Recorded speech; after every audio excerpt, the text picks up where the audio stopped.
Olá! Hoje a gente vai mergulhar fundo no que faz uma comunicação ser realmente eficaz, usando como nosso guia o livro O Pregador e o Sermão. Vamos desvendar juntos os segredos por trás dessa arte tão antiga. Mas antes de entrar de cabeça nos detalhes sobre sermões, vamos começar com uma pergunta mais ampla, uma que serve para qualquer tipo de discurso público. O que, afinal, faz uma mensagem realmente marcar as pessoas? Para a gente entender o que constrói um mensageiro de verdade, este aqui vai ser o nosso roteiro. A gente vai seguir esses passos, todos baseados na metodologia do texto original. Então vamos lá, começando pelo primeiro ponto que é, olha, talvez o mais importante de todos, a distinção entre ser um pregador e ser apenas um orador. O que importa aqui é o caráter e não só a habilidade de falar bem. A fonte deixa isso bem claro. A ideia é que alguém pode até ser um gênio da oratória, mas para ser um pregador eficiente, a história é outra. A definição passa por algo muito mais profundo, o caráter espiritual da pessoa. Então, se o caráter é a peça-chave, como é que se constrói isso? Bom, o guia diz que a base de tudo está em três qualidades que são, assim, inegociáveis: humildade, oração e o estudo da Bíblia. E já que o caráter é a chave, como é que essa pessoa se prepara? O guia encara isso não como um curso, com começo, meio e fim, mas como uma forma de treinamento para a vida toda. E para essa preparação funcionar, ela precisa ser completa. Não adianta focar numa coisa só. A fonte bate muito na tecla de que são três áreas diferentes da vida que precisam ser trabalhadas. E aqui estão elas: o preparo físico, o intelectual e o espiritual.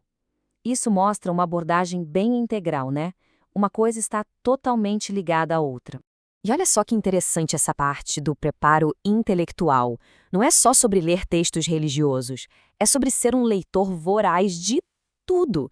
Livros, notícias. O objetivo é entender o mundo, sabe?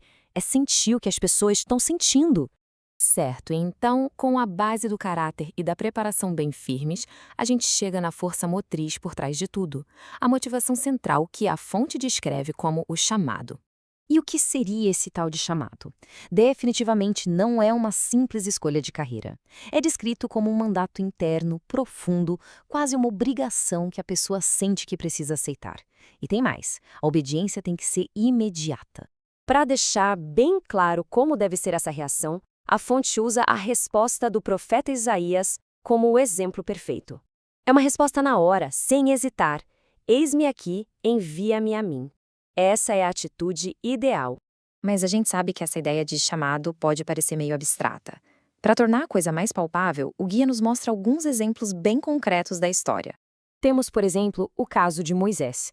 Ele até relutou no começo, mas o seu chamado era para uma missão gigantesca: liderar a libertação de todo um povo. Ou então Davi. O chamado dele foi para assumir a liderança em um momento de crise, para levantar um reino que estava em baixa. E, claro, não podia faltar o apóstolo Paulo. O chamado dele envolvia muito sofrimento pessoal, mas tinha um objetivo claro: levar a mensagem para todos os cantos. Ok, a gente já entendeu a importância do mensageiro.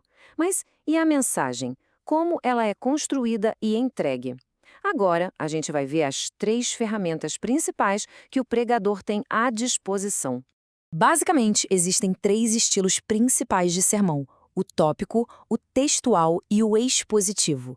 Cada um deles é como uma ferramenta diferente, com uma estrutura e um propósito específicos para abordar a mensagem.